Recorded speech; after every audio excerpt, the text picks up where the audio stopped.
We believe the age of giants is over. We look at the fossil record and assume it tells a simple story. An impact, a collapse, extinction, the end. For decades, this has been the explanation repeated in textbooks, documentaries, and classrooms.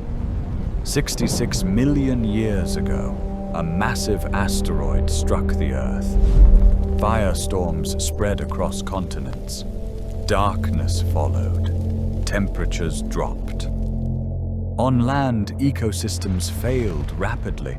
Plants died. Herbivores followed. Predators soon starved.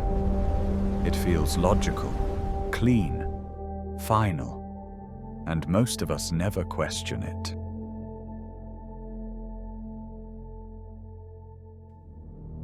But the deeper scientists look, the less simple that story becomes. Because buried in rock, scattered across ancient seabeds, there is evidence of something that does not quite fit the narrative of sudden extinction. Fossils do not always show an abrupt ending. In some places, life continues. Layer after layer, sediments reveal continuity where collapse was expected. Certain marine organisms appear above the impact boundary.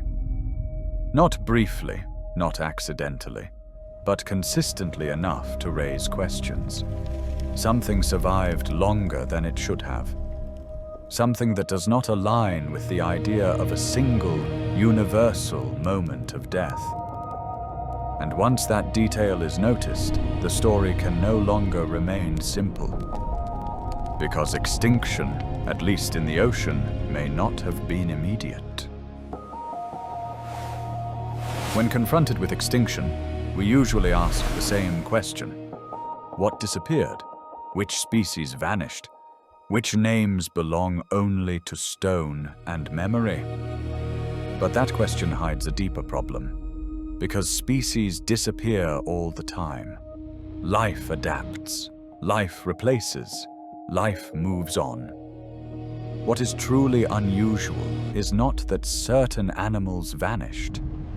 It is that something else vanished with them. Size. For millions of years, the oceans supported creatures of extraordinary scale. Massive bodies. Immense energy demands. Predators that shaped entire ecosystems. And then, after the collapse, that scale fades.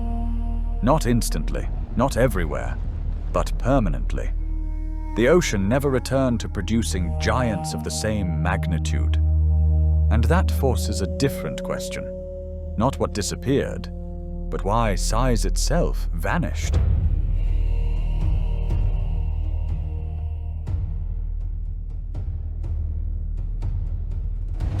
The fossil record does not show an empty ocean after the impact. Plankton recovers. Fish diversify. Reefs slowly rebuild. Within a few million years, marine ecosystems regain complexity. Energy once again flows through food webs. Yet one pattern remains consistent. The largest body sizes of the Mesozoic never reappear. Not among reptiles, not among fish, not among invertebrate predators. This absence is not localized. It appears in multiple ocean basins, across different climates, which means the disappearance of giants cannot be explained by a single region or a temporary collapse. It reflects a global shift in how marine ecosystems functioned after the extinction. The fossil record feels definitive, but it is not neutral. It preserves shallow seas better than deep ones, hard skeletons better than soft tissue, coasts better than open ocean. What survives is not what was most important, but what was easiest to preserve. Most of the ocean has always existed beyond that filter. If large animals evolved in deep or unstable environments, their chances of leaving fossils were low. What we interpret as absence may reflect where we have looked, not what truly existed. And this bias matters. And when the record is biased, it does not just hide details, it can hide entire patterns. There are clues scientists rarely highlight. Isolated bones too large to classify with confidence. Bite marks that do not cleanly match known predators. Growth patterns that suggest body sizes larger than expected. None of these are proof, but science does not ignore patterns. It investigates them. Across different regions and time periods, these anomalies appear again and again. Not enough to rewrite textbooks, but enough to raise a dangerous possibility that some of the largest forms may have existed outside the narrow window our records can preserve. Even today, the ocean remains largely unexplored. More than 80% of it has never been directly observed. Its deepest regions are stable, cold, and vast. They change more slowly than surface ecosystems.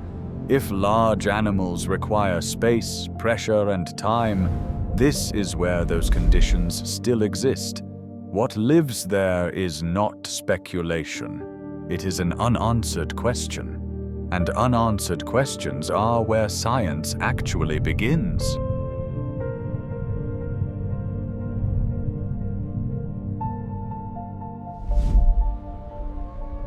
The age of giants may truly be over, or it may be something we no longer know how to recognize. Science once believed the deep ocean was lifeless. Then it found ecosystems thriving without sunlight. It once believed giant predators could not return, until conditions changed. The fossil record tells us what survived. It does not tell us everything that lived, or everything that still might. The story of marine giants is not finished. Not because of fantasy, but because the largest environment on Earth has never fully revealed what it is capable of producing.